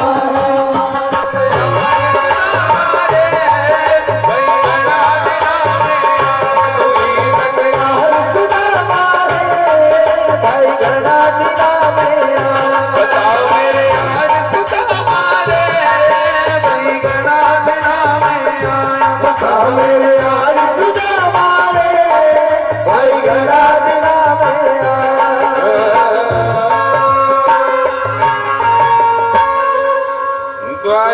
द्वारिकाधीश भगवान की सुदामा चरित्र को यहाँ प्रणाम करते हुए आगे श्री कृष्ण द्वारिकावासी, मथुरावासी, वृंदावन वासियों का मिलन 100 वर्ष बाद कुरुक्षेत्र में हुआ और अब रुक्मिणी आदि भगवान की पटरानियों का पहली बार मिलन हुआ राधा रानी से। प्रथम बार श्री राधा रानी के दर्शन किए और आज राधा की प्रेम की अंतिम पराकाष्ठा को जाना है। ब्रजवासी वही है जो अनन्य प्रेम भगवान से करते हैं। आगे चल के रुक्मणी आदि पटरानियां श्री राधा रानी से मिली। दिन रात श्री कृष्ण, अगर नींद भी लग जाती ना कृष्ण की, तो श्वास में श्री राधा निकलता रहता था। महाराज पूछा राधा रानी कौन है, आज मिलन कराया है। और एक और गर्ग संहिता अन्यत्र श्री कृष्ण के ग्रंथों में वर्णन आया है। भगवान ने अच्छा तेज गरम करा हुआ दूध लिया, रुक्मणी से कहा रुक्मणी इस दूध का तुम पान करो। रुक्मणी ने कहा महाराज अभी अगर इतना गरम दूध पी लिया तो छाले आ जाएंगे। रुक्मणी से कहा चलो तुम नहीं पी सकती, ऐसा करो राधा रानी को ले जा करके दे दो, कहना श्री कृष्ण ने प्रसाद भेजा है। गरम गरम उकलता हुआ दूध रुक्मणी लेकर के गई। राधा रानी को प्रणाम करके कहने लगी मैं कृष्ण के चरणों की दासी हूँ, श्री कृष्ण ने आपके लिए प्रसाद भेजा है। राधा रानी ने गरम गरम दूध को लिया, एक क्षण भी विचार नहीं किया, दुग्ध का पान कर दिया। यह दृश्य देख करके रुक्मणी का ज्ञान थोड़ा नष्ट हुआ कि हम भगवान को क्या प्रेम करते हैं। देखो क्या प्रेम करती है राधा रानी श्री कृष्ण। वहां तो कुछ नहीं हुआ, प्रसाद देकर के आई। कृष्ण ने पूछा दे दिया प्रसाद, बोले हाँ। राधा रानी ने पा लिया, बोले हाँ। रात्रि में रुक्मणी भगवान श्री द्वारिकानाथ के चरण दबा रही थी और चरण दबाते हुए महाराज चरणों में जब श्री राधा रानी विचार करने लगी, इधर मैंने गरम गरम दूध पी लिया है और राधा रानी के हृदय में तो ठाकुर जी के चरण विराजित है। रुक्मणी का हाथ जब श्री कृष्ण के चरणों में गया, देखा कि कृष्ण के चरणों में छाले पड़े हुए हैं। पूछा अरे कन्हैया तुम्हारे चरणों में छाले आ गए, आज तुमने कहीं पैदल यात्रा भी नहीं करी, कहीं अग्नि में भी नहीं गए, लेकिन आज छाले कैसे आ गए। कृष्ण कहने लगे रुक्मणी तुमने जो गरम गरम दूध श्री राधा रानी को दे करके आई, राधा रानी ने दूध तो पी लिया महाराज, लेकिन हृदय अंतःकरण में मेरे चरण विराजित है, इसलिए छाले राधा रानी को नहीं मेरे चरणों में आ गए। ये है प्रेम।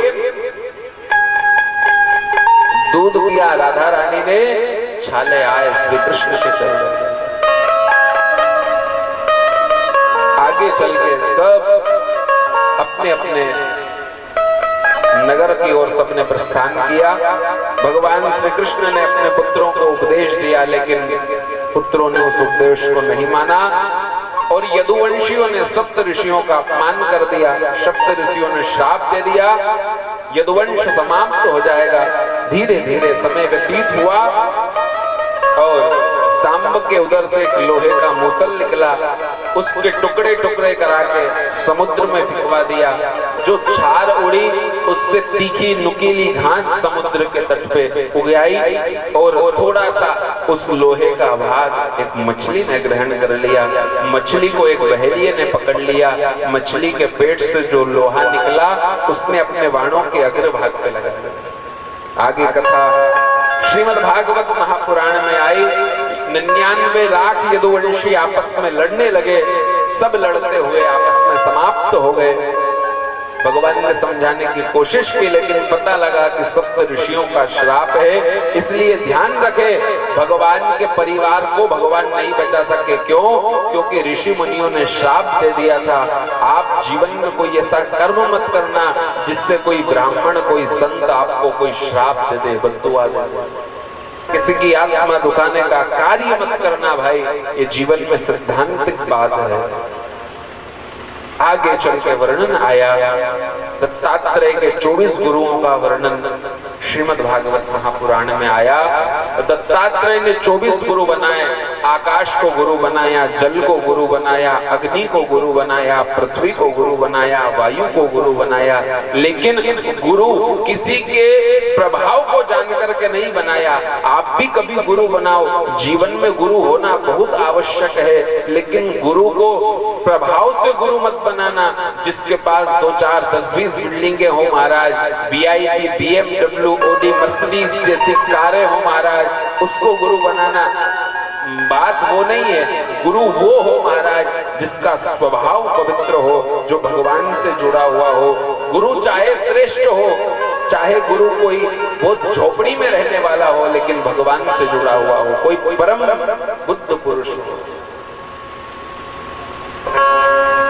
स्वभाव श्रेष्ठ होना चाहिए। अग्नि को गुरु बनाया, अग्नि का स्वभाव जानते तो अग्नि सबको जला देती है महाराज, लेकिन अग्नि के स्वभाव को गुरु बनाया, अग्नि के प्रभाव को नहीं। जल को गुरु बनाया, जल तो महाराज ज्यादा वर्षा होती है सबको डुबो देता है, वो उसका प्रभाव है, लेकिन हमेशा पवित्र रहता है, ये उसका स्वभाव है। हमारा स्वभाव ऐसा होना चाहिए। ना किसी अभाव में जियो, ना किसी के प्रभाव में जियो। जब भी आपको जीना है तो आपके निज स्वभाव में जियो। हमारा निज स्वभाव होना चाहिए। स्वभाव का बड़ा असर पड़ता है महाराज। हमारा स्वभाव बदल गया, घर में सारी चीजें उपलब्ध है महाराज। घर में सोफा सेट भी है, डाइनिंग सेट भी है, डिनर सेट भी है, ज्वेलरी सेट भी है, सारे सेट उपलब्ध है महाराज, लेकिन माइंड टफ सेट है। सारे सेट है लेकिन माइंड सेट नहीं है। इसलिए हमारा माइंड सेट होना चाहिए, हमारा स्वभाव अच्छा होना चाहिए। बलराम जी महाराज भगवान के चरणों में प्रणाम करते हुए क्षीर सागर की ओर प्रस्थान कर गए। महाराज आपने बड़ा भाई बना करके बड़ी कृपा करी, मैं तो आपके चरणों का दास हूँ। रामा अवतार में लक्ष्मण बना, विष्णु का दास शेष अवतार बलराम जी महाराज प्रणाम करके क्षीर सागर की ओर प्रस्थान कर गए। अर्धशयन अवस्था में भगवान श्री कृष्ण पीपल के वृक्ष के नीचे विश्राम कर रहे थे। वही बहेली आया जिसने अपने बाण के अग्रभाग पर वो लोहा लगा रखा था, और किसी पशु शिकार जान करके उसने अपने धनुष पे बाण चढ़ाया, प्रत्यंचा को खींचा, बाण छोड़ा, भगवान श्री कृष्ण के चरणों में जाकर के लगा। रक्त की धार बहने लगी, दौड़ करके आया, भगवान से स्तुति करने लगा। भगवान ने कहा ये सब मेरी इच्छा से हुआ है। बहेलिया कहता है मेरे द्वारा पाप हो गया, मुझे आप दंड दो, मेरे गलती को आप क्षमा ना करो।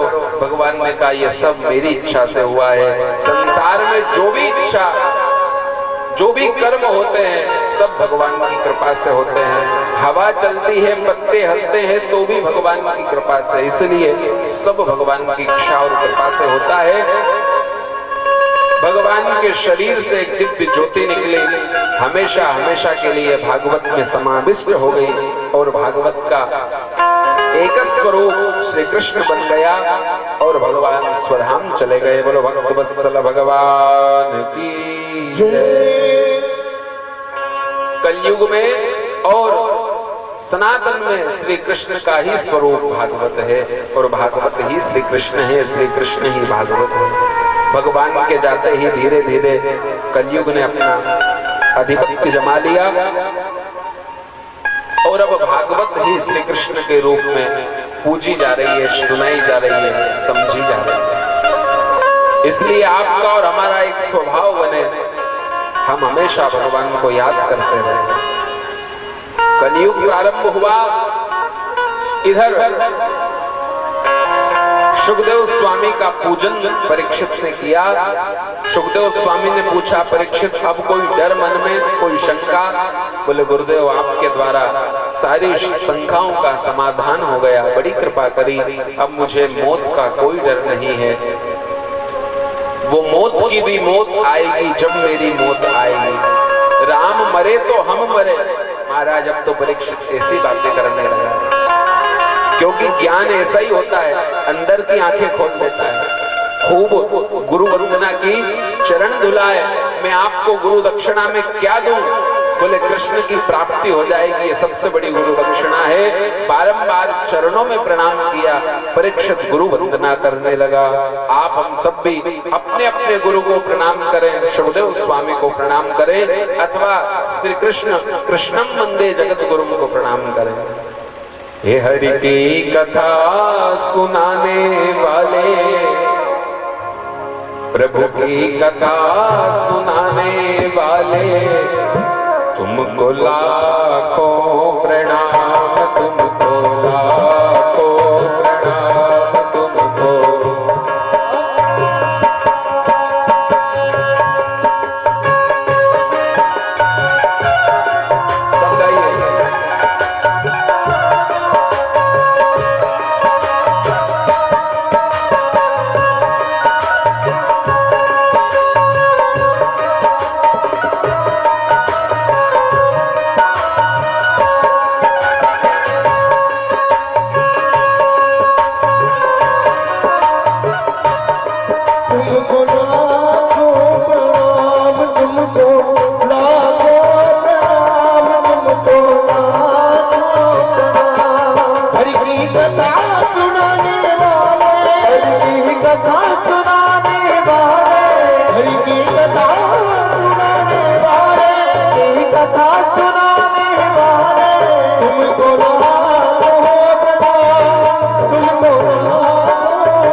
सर का ताज मेरी आंखों का दुलारा हो, तेरे सर का ताज मेरी आंखों का दुलारा हो, तेरे सर का ताज मेरी आंखों का दुलारा हो, तेरे सर का ताज मेरी आंखों का दुलारा हो, डाले रहूंगा तेरे चरणों में तेरा, डाले रहूंगा तेरे चरणों में तेरा, यूं बीत जाए जीवन मेरा, यूं बीत जाए जीवन मेरा, मन पास में हो सुमिरन तेरा,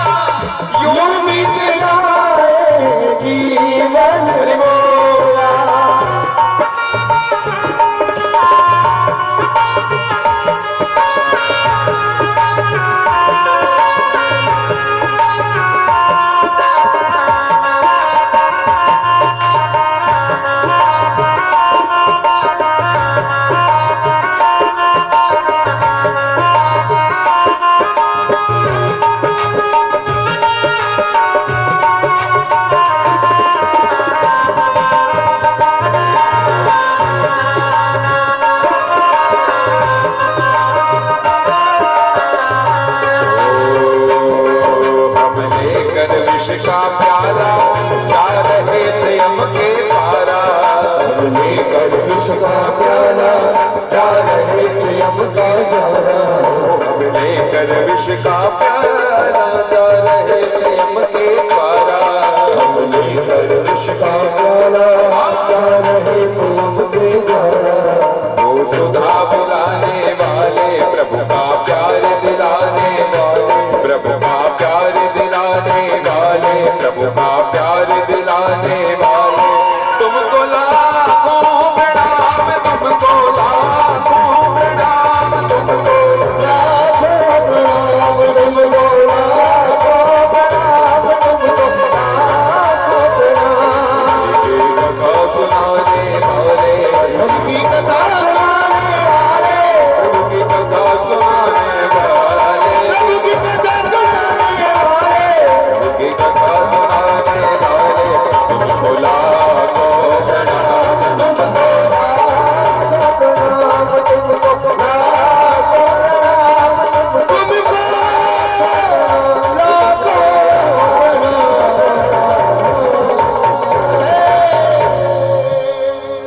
सुखदेव जी महाराज की, सद्गुरुनाथ महाराज की खूब स्तुति की। सुखदेव स्वामी ने आशीर्वाद दिया। सुखदेव स्वामी वहां से चल गए, आगे जाके अंतर ध्यान हो गए। इधर तक्षक सूक्ष्म शरीर लेकर के आया। उसके पहले परीक्षित ने अपनी आत्मा को परमात्मा से जोड़ दिया था, मात्र शरीर बच गया था। और तक्षक सूक्ष्म शरीर लेकर के आया, परीक्षित के शरीर को डसा, शरीर जल करके भस्म हुआ और आकाश मंडल से विमान आया।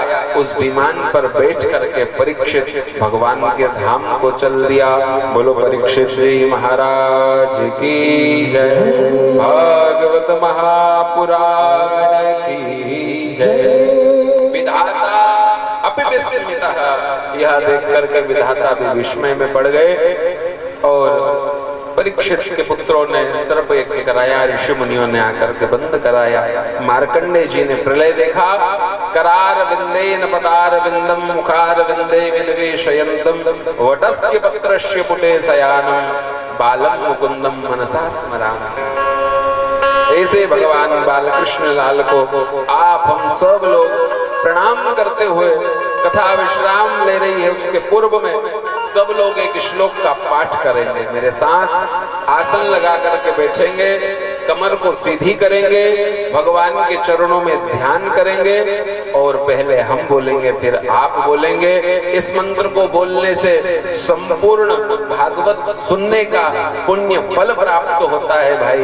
इसलिए कमर को सीधी करके आंखें बंद करके भगवान बालकृष्ण लाल की झांकी को अपने नेत्रों में बसाकर अपने हृदय में विराजित करके और फिर एक श्लोक का पाठ करेंगे। पहले हम फिर आप, कमर को सीधी करके और इस प्रकार से आसन लगा करके आंखें बंद करके बैठे। ओम ओम नाम संकीर्तनम यस्य, नाम संकीर्तनम यस्य। ओम नाम संकीर्तनम यस्य, नाम संकीर्तनम यस्य। सर्व पाप प्रणाशनम, सर्व पाप प्रणाशनम, सर्व पाप प्रणाशनम, सर्व पाप प्रणाशनम। प्रणामो दुख शमनम, प्रणामो दुख शमनम, प्रणामो दुख शमनम, प्रणामो दुख शमनम। तम नमामि हरिं परम, तम नमामि, हरि परम, तम नमामि हरिं परम, तम नमामि हरि परम। नाम संकीर्तनम यस्य सर्व पाप प्रणाशनम, प्रणामो दुख शमनम, तम नमामि हरिं परम। भगवान को प्रणाम करने से, भगवान का स्मरण करने से, भगवान का कीर्तन करने से हमारे पाप ताप संताप समाप्त हो जाते हैं और हमारी भक्ति भगवान के चरणों में हो जाती है। ऐसे भगवान श्री कृष्ण को, युगल सलाकार को श्रीमद् भागवत महापुराण के चरणों में आप हम सब लोग बारंबार प्रणाम करते हैं। बोलो भागवत महापुराण की जय। इस श्लोक का आपने पाठ किया, निश्चित तौर पे आपको संपूर्ण भागवत का फल मिलेगा भाई। 5 मिनट में हम लोग पूर्णाहुति की ओर चल रहे हैं। उसके पूर्व कथा विश्राम ले रही है। कथा में विदाई गीत होता है महाराज, और पूर्णाहुति के बाद आप सब लोगों को पूजन का सौभाग्य प्राप्त होगा। और मैं आपको बताऊं, सबसे श्रेष्ठ आपके और हमारे जीवन में जो यह 7 दिन का समय व्यतीत हुआ है, वो निश्चित तौर पर बहुत ही श्रेष्ठ समय था। और इस कथा के परमात्मा ने जिनको मुख्य सूत्रधार बनाया है, ऐसे आयोजक श्री नंदलाल जी बारवाल, श्री नंद किशोर जी बारवाल और संपूर्ण बारवाल परिवार, पूरे बारवाल परिवार के लिए आप जोरदार ताली बजाएं। इन्होंने ऐसा श्रेष्ठ कार्य यहाँ पर संपादित कराया और इसके मुख्य सूत्रधार रहे हमारे कन्हैया भैया और उनका पूरा परिवार, जिन्होंने 7 दिन तक सेवा करी। इनके न जाने कौन से पुण्य उदय हुए जो आज भागवत की कथा यहाँ विश्राम ले रही है। मैं व्यासपीठ पे ब्राह्मण पुत्र होने के नाते आप सबको, पूरे परिवार को आशीर्वाद देता हूँ। आप लोग स्वस्थ रहे, मस्त रहे और भगवान की भक्ति में व्यस्त रहे। इस आयोजन में आप सब सम्मिलित हुए, पूरा नगर, पूरा गांव एकजुट होकर के भगवान की कथा में सम्मिलित हुआ है। इसलिए श्रेष्ठ और धन्य है ऐसा ग्राम बुरट की पवित्र माटी को मैं प्रणाम करता हूँ और आप सबके लिए व्यासपीठ से साधुवाद प्रेषित करता हूँ। अपने नगर के लिए एक बार जोरदार ताली बजाएं। नगर के श्रेष्ठ विद्वानों द्वारा यहाँ भगवान का पूजन यजन हुआ। ऐसे हमारे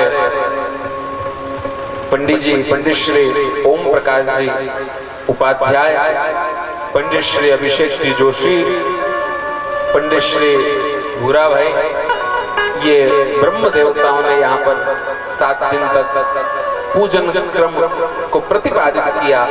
इसलिए आप सब इन ब्राह्मणों के लिए भी एक बार जोरदार ताली से इनका स्वागत करें। और संगीत में महाराज जिन लोगों ने सेवा दी है, भागवत का श्रृंगार, कथा का श्रृंगार होता है संगीत। ऐसे संगीतज्ञों के लिए जो बेंचों पे अपनी सेवा दे रहे हैं हमारे धर्मेंद्र भाई, जो जीवन की हमारी भी पहली कथा और इनकी भी पहली कथा 2012 में प्रारंभ हुई। और ऐसे हमारे धर्मेंद्र भाई के लिए अगर आपको अच्छा लगा हो तो ताली बजाएं। ऑर्गन पे हमारे आनंद जी मीणा, ढोलक पे हमारे नरेंद्र भाई बैरागी, ऑक्टोपेट पे सूरज और गायन का कार्य हमारे बलराम भाई मीणा ने किया। इन संगीत मंडली के लिए और भी बीच बीच में सब लोग सेवा देते रहे, उन सब के लिए जोरदार तालियां।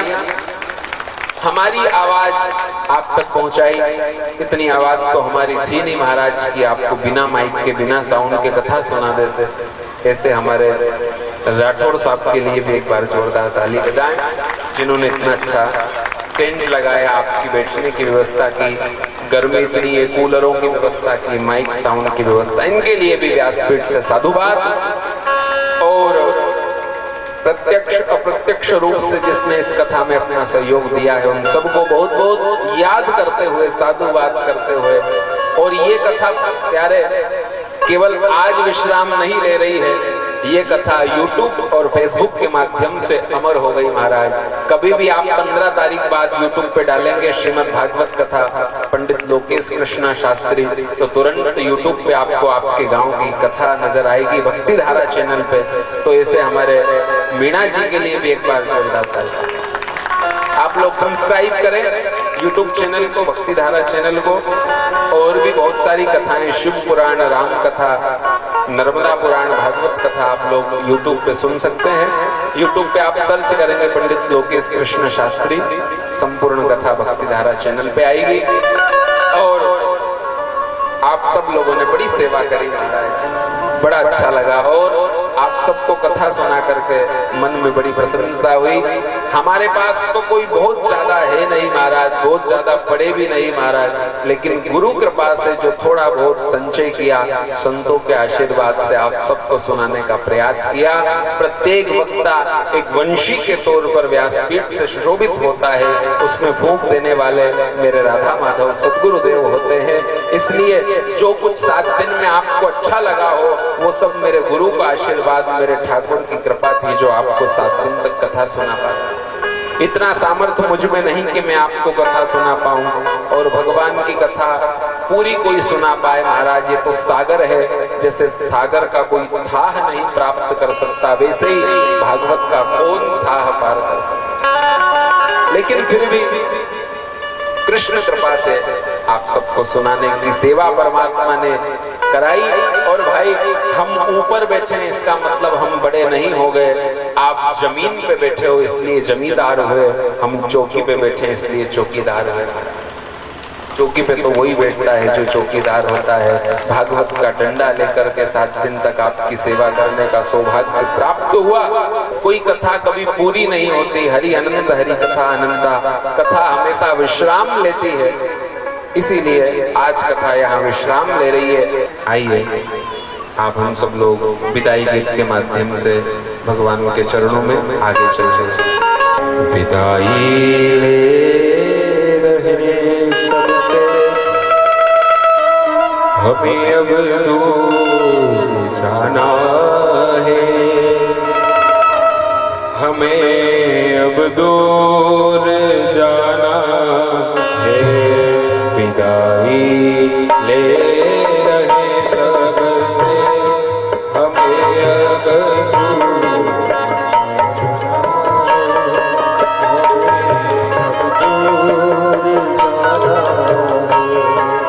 विदाई ले रहे सबसे हमें अब दूर जाना है। विदाई रहे सब हमें अब दूर जाना। विदाई ले रहे सबसे हमें अब दूर जाना है, हमें अब दूर जाना है। ले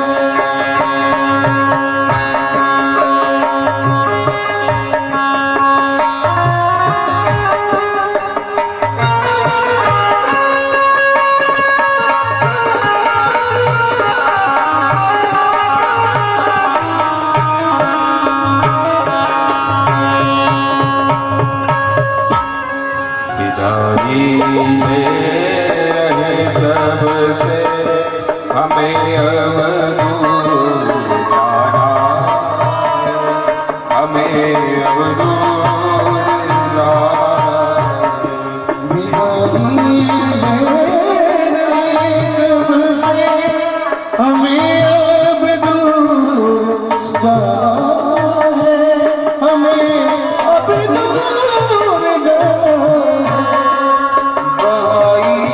ज्ञान की गंगा बहाई, बहाई ज्ञान की गंगा, बहाई ज्ञान की गंगा। जो गुरुवर ने दिया हमको, जो गुरुवर ने दिया हमको, जो गुरुवर ने बियाह बना। जो दिया को न बांधो प्रेम का बंधन, मनो प्रेम जिसे अब टूट जाना है, हमें अब दूर जाना है। खुदाई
किया स्वागत हमारा है, किया स्वागत हमारा सजाए प्रेम के दीपक, सजाए प्रेम के दीपक, न इसको जगमगाना है, हमें अब दूर जाना।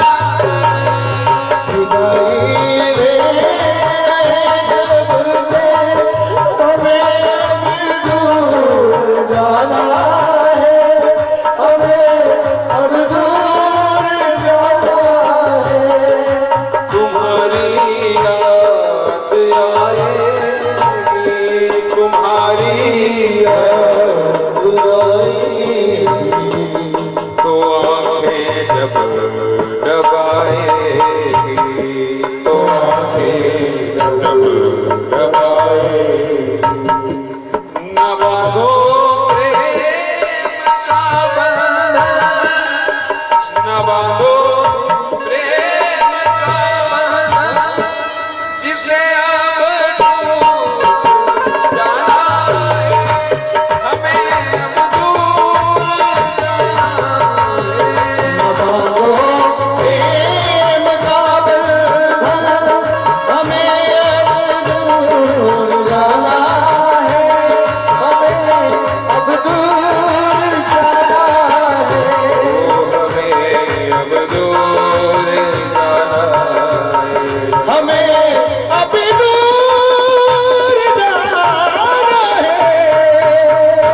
हमें अब दूर जाना है।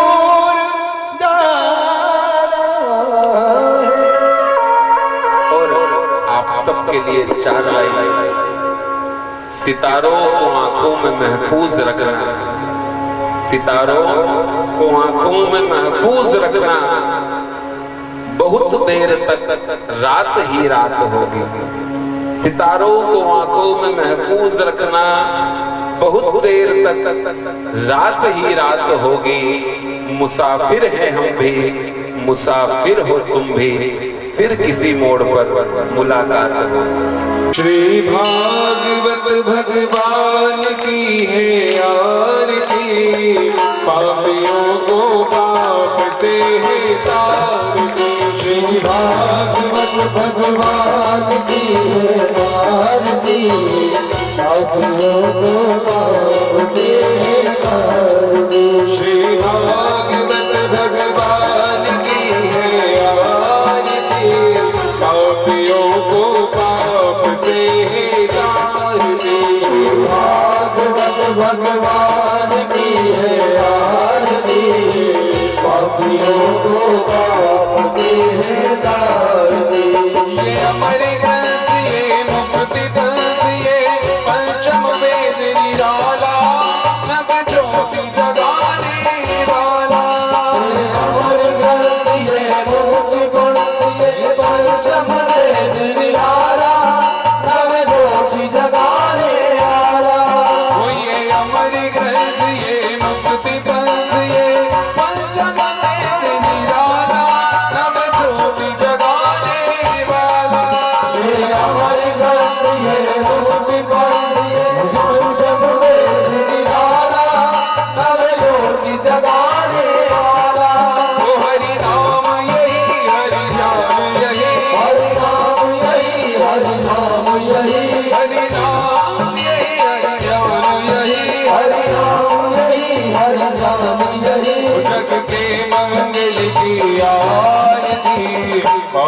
पापियों को पाप से तार दे। श्री भागवत भगवान की है आरती, पापियों को पाप से तार दे। ये शांति गीत पावन पुनीत पापों को मिटाने वाला, हरि रस कराने वाला।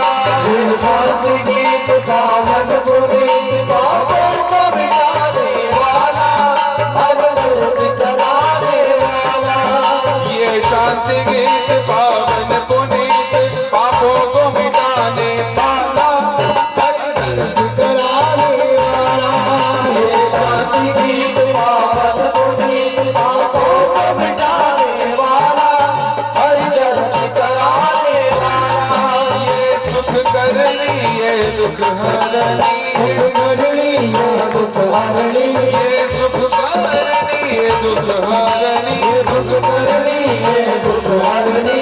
श्री मधुसूदन की आरती, पापियों को पाप से तार दे। श्री भागवत भगवान की है आरती, पापियों को पाप से तार दे। ये मधुर बोल सतपंच कौन सन मार्ग बताने वाला, बिगड़ी को बनाने वाला। ये मधुर बोल भगवंत को सन्मार्ग बताने वाला, बिगड़ी को बनाने वाला। ये मधुर बोल सतपंच कौन सन मार्ग बताने वाला, बिगड़ी को बनाने वाला। ये मधुर बोल भगवंत को सन्मार्ग बताने वाला, बिगड़ी को बनाने वाला। वो श्री राम यही घनश्याम यही, श्री राम यही घनश्याम यही, राजा राम यही राधेश्याम यही। भद्रनाथ यही हरनाम यही।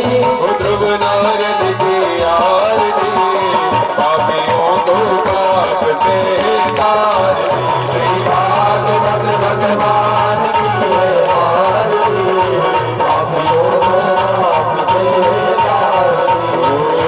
आरती आरती आरती हो रही रे, बालाजी को बजा लाल लहराए। आरती हो रही रे, भरत को बजा लहराए।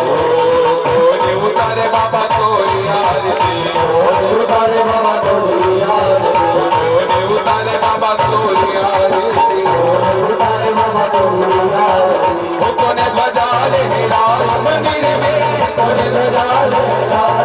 आरती आरती आरती हो रही रे, बालाजी कोई बजा लाल लहराए। आरती हो रही रे, बालाजी कोई बजा लाल लहराए। संजय उतारे बाबा तोरी आरती, उतारे बाबा तोरी आरती, वो संजय उतारे बाबा तोरी आरती। उतारे बाबा तोरी आरती। वो बस ध्वजा लहराए मंदिर में, मंदिर में बस ध्वजा लहराए। आरती आरती आरती हो रही रे, बालाजी तोरी ध्वजा लाल लहराए। आरती हो रही रे, बालाजी तोरी ध्वजा लाल लहराए। कर्पूर गौरव गरुड़ावतारम, सार सारम भजे बिहारम, सदा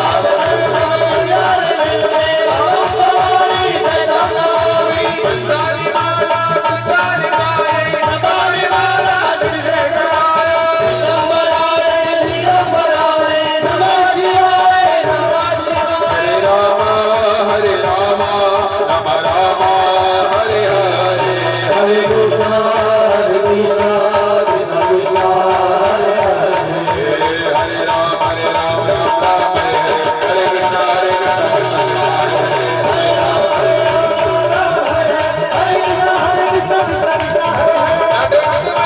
बाले गोकुल के राजा, देवी अज्ञा तुरंत गई अनमाना। श्री बाले गोकुल के राजा, देवी अज्ञा तुरंत गई